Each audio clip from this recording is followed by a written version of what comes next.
ചരിത്രത്തിലാദ്യമായി ഒരു ബഹ്റൈനി ദിനാർ 250 രൂപയും കടന്ന് 251 രൂപ 31 പൈസ എന്നുള്ളൊരു നിലയിലേക്ക് എത്തിയിരിക്കുകയാണ്.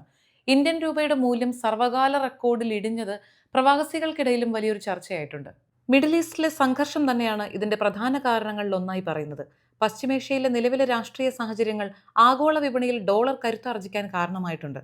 അസംസ്കൃത എണ്ണവിലയിലുണ്ടായ വർധനവ് ഇന്ത്യയെപ്പോലെയുള്ള ഇറക്കുമതിയെ ആശ്രയിക്കുന്ന രാജ്യങ്ങളുടെ കറൻസിയെയും പ്രതികൂലമായി ബാധിച്ചു.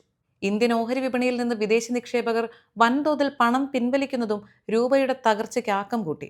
ഇന്ത്യൻ രൂപ ഡോളറിനെതിരെ 94.74 എന്ന താഴ്ന്ന നിലവാരത്തിലേക്ക് എത്തിയതാണ് ഗൾഫ് കറൻസികളുടെ മൂല്യം വർദ്ധിക്കാൻ ഇടയാക്കിയിരിക്കുന്നത്.